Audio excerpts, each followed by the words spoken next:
Hello everyone, Helen here. Thanks for stopping by to join me today. And you can see where I am if you've been here before. This is my camper van, or my husband Phil and I's camper van. And so I'm here today to tell you about our most recent camper van trip.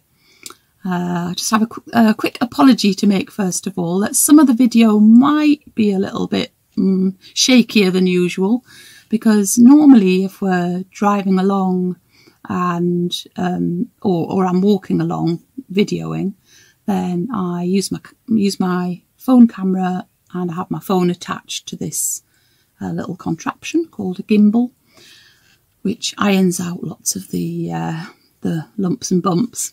But it's not working. We can't even find out anybody on the entire internet. Yeah, doesn't seem to have had this problem before. So at the moment it can't be used. So it's a bit sad.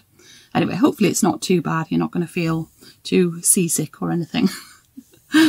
Anyway, we just had a fantastic trip, and I'm really looking forward to sharing what we did with you.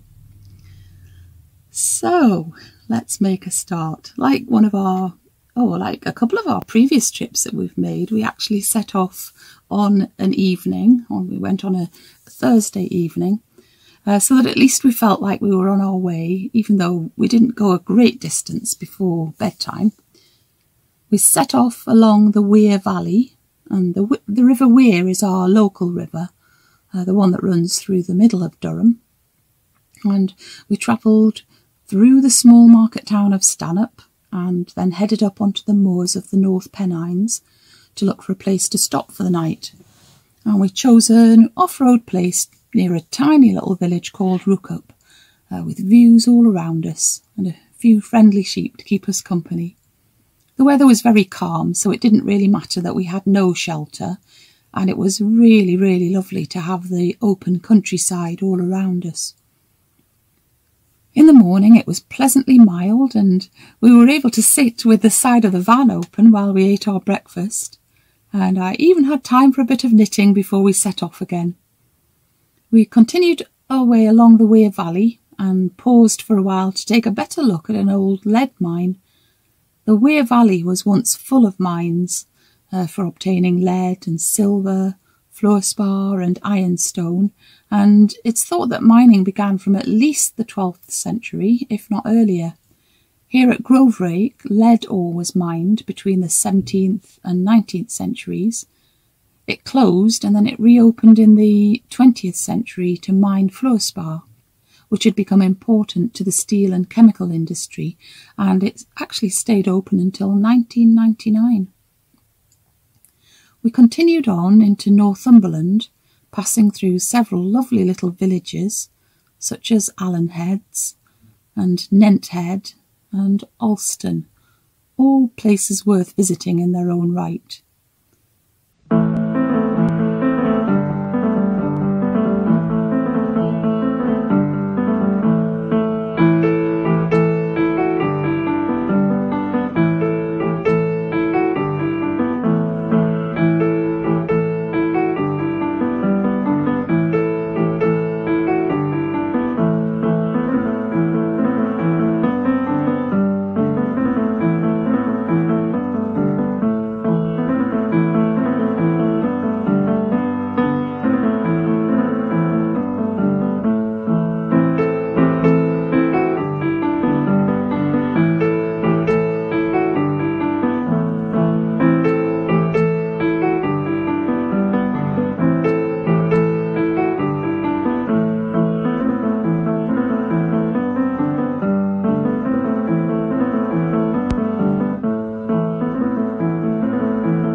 We paused at the top of the Hartside Pass. This was originally a turnpike road, a road where a toll was collected, and it leads over the Pennines to the old lead mining area of Alston Moor.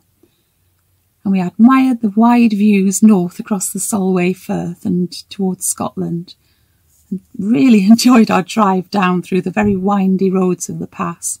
Lots of hairpin bends, until we reached our first planned destination, which was the village of Melmaby. We headed straight for the old village bakery where we were planning to have our breakfast. The village bakery was founded in 1976 by a man called Andrew Whiteley, who later published a very successful book called Bread Matters. He wanted to produce breads and cakes by traditional baking methods, using wood-fired ovens. All the food was made with organic ingredients, including much of the flour which came from nearby Little Salkeld watermill. In January 2001, the village bakery expanded to open a tea room and a restaurant and a shop in a converted stone barn which was opened by the then Prince Charles, who's always been a great promoter of organically produced food. I'm not sure if the bakery still produces baked goods in the same way, but the things that we bought to take away with us were excellent. We were able to sit outside in the garden at the village bakery because the sun was already warming the day, and we appreciated the peaceful surroundings and lovely flowers and grasses in the garden while we waited for our breakfast to be served. The breakfasts we'd ordered were absolutely delicious. I had avocado, poached egg and smoked salmon on toast, and Phil had a very extensive full English breakfast, complete with a spiral of Cumberland sausage and some black pudding. And our breakfasts actually set us up very nicely for the rest of the day.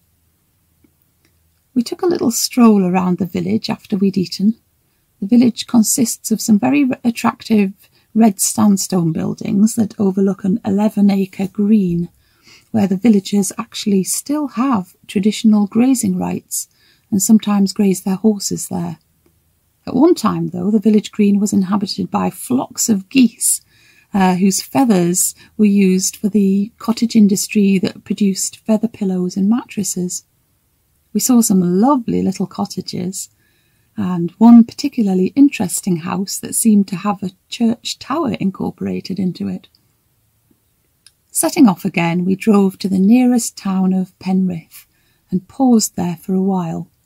Phil needed to find a good internet signal because, despite being on holiday, he had to check into some important meetings at work while we were away. It wasn't too bad for me, though. I got to sit there in the van, drinking tea and doing my knitting. Here I'm working on my Wings of a Dove shawl. And just waited until Phil was finished and we were able to get on our way again. We continued heading southwards towards the Furness Peninsula and paused for quite a late lunch by the coast. This part of the coast is part of Morecambe Bay, a large estuary at the edge of the Irish Sea, where the sea disappears off into the distance at low tide, leaving a large flat area of sand. We had some tasty things to eat that we'd bought from the bakery in Melmaby, a cheese and thyme scone and some lemon drizzle cake, and a slice of delicious fruit cake that had been made by the Melmaby WI ladies, sold at the bakery to help them raise funds. We then went off onto the beach to stretch our legs. Some of the beach was covered in a fine silt, so it wasn't attractive to being sat on, but it was good to be out in the sunshine and on a coastline that we hadn't explored before. Pearl and Dean came along too, to have a photographic reminder of their holiday, and little frog Laurence tagged along as well and enjoyed sitting by one of the pools of water.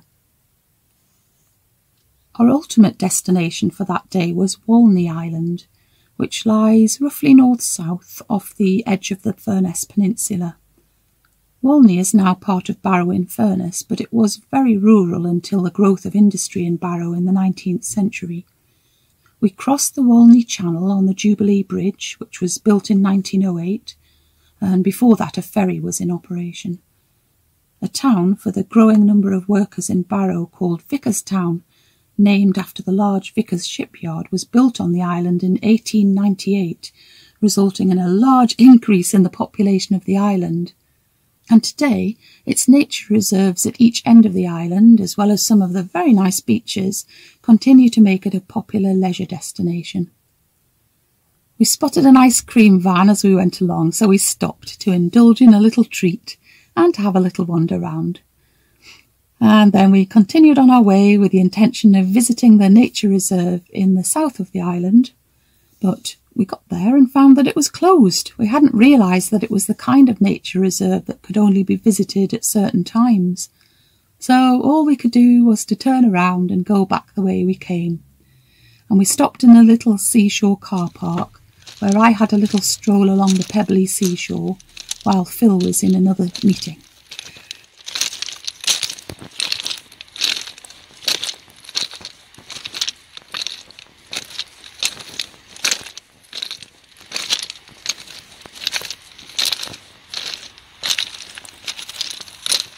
It was easier to walk along than some pebbly beaches I've been on because the pebbles were largely flat rather than rounded in shape, and Laurence the frog accompanied me and asked to be photographed with the lovely flowers.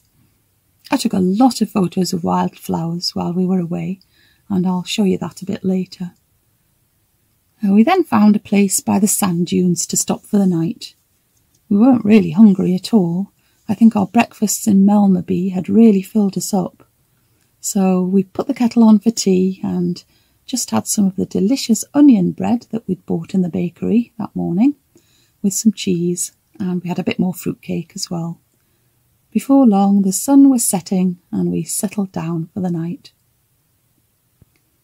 As we'd parked in the shelter of the high sand dunes for the night, without a view of the sea, we decided to move to a different location to have our breakfast. So we drove towards the north end of the island to find a view of the sea. And it was a really lovely place to eat breakfast, especially with the bright sun shining and clear blue sky, making the sea so sparkly and blue. We relaxed there for quite some time, and that gave me a bit of crochet time, and I was working on my granny go-round jumper. And we were just enjoying the sea air and the sounds and sight of the waves lapping on the shore. It was a great way to start the day, rather than rushing off and trying to get as much done as possible. Although, as it turned out, we did actually fit quite a lot into the day. It definitely helps that we have a lot more hours of daylight at this time of the year. We decided to go for a walk while we were in that very pleasant location, although we soon came across a place where the sea has had a detrimental effect on the coastline, washing away part of the sea wall and the road that once took vehicles along to the northern tip of the island. A new footpath has been created to one side of the damaged area for pedestrians, and we walked along there for a while, and then just enjoyed a bit of time pootling about on the pebbly beach, watching the waves and not feeling in any rush to move on.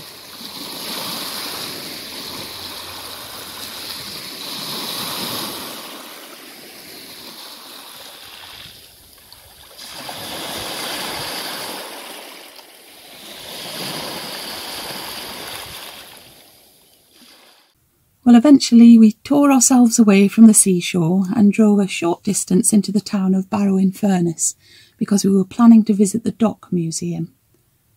Barrow has a very industrial past, and the deep water channel that runs along one edge of the town made it perfect as a port and for shipbuilding. We were interested to find out more about the history of this town, and it turns out that the Dock Museum was the perfect place. The current museum buildings opened in 1994, and they're owned by the local council, and entry to the museum is free. The central part of the museum is built over a former dry dock where, back in Victorian times and the first part of the 20th century, ships would have been built.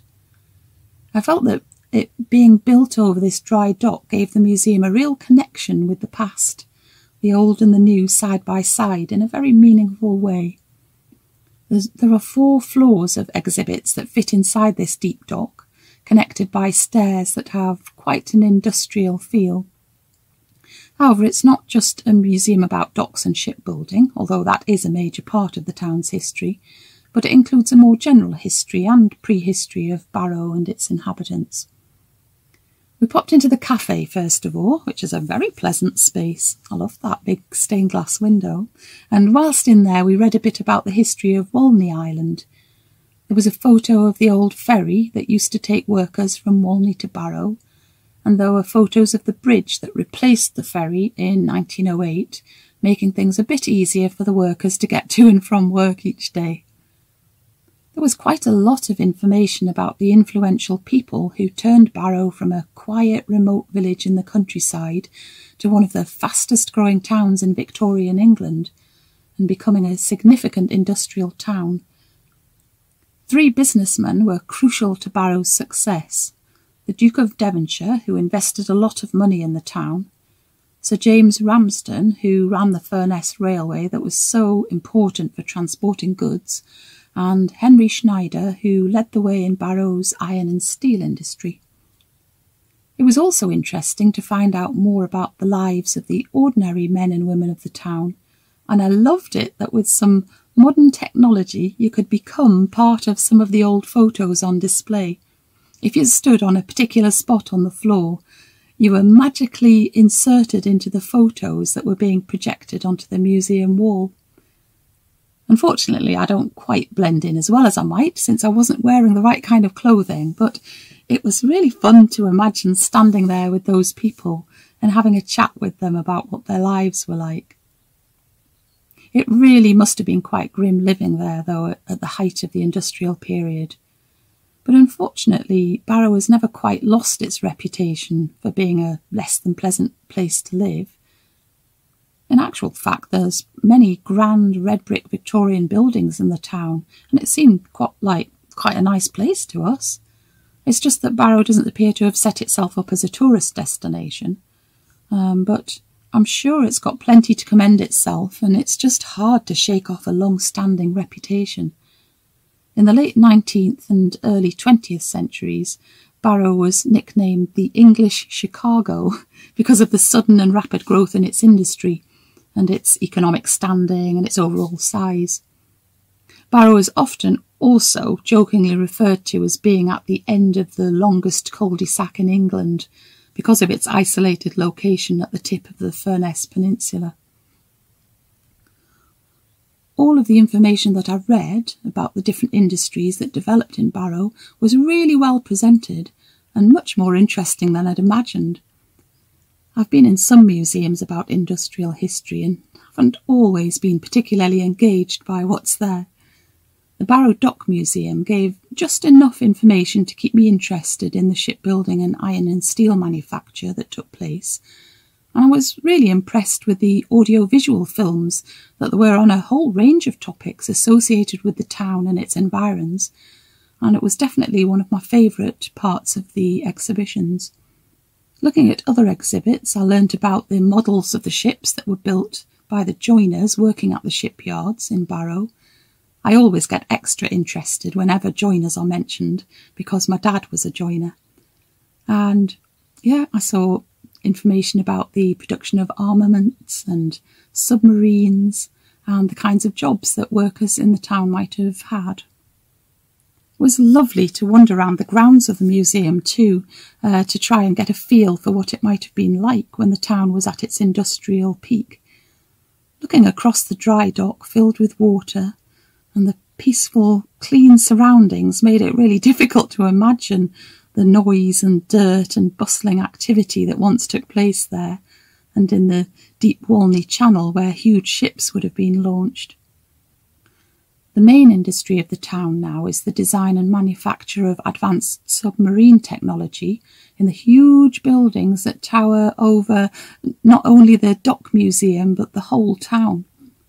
If you're ever visiting Barrow, it's definitely worth spending some of your time in the museum, as well as all the things there are to enjoy in the surrounding area. It was late in the afternoon before we moved on, and I'm going to carry on from here next time in part 2. And for today, I'm just going to finish with a little montage of some of the beautiful wildflowers that we saw while we were on our trip, and then I'll pop in to say goodbye.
So I hope you've enjoyed coming along with us today, and that you will come and join us again for part 2 of our trip. There was just so much to tell you, I decided to split it into 2. And I've got lots of lovely and interesting places to share with you. I went to a gorgeous abbey, we visited a peel tower, we went to a castle on a little island in the sea. And what else did we? Yeah, we saw a bit of industrial archaeology and a bit of even more ancient archaeology. We went to a quite amazing stone circle as well. So I'm really looking forward to sharing those with you next time.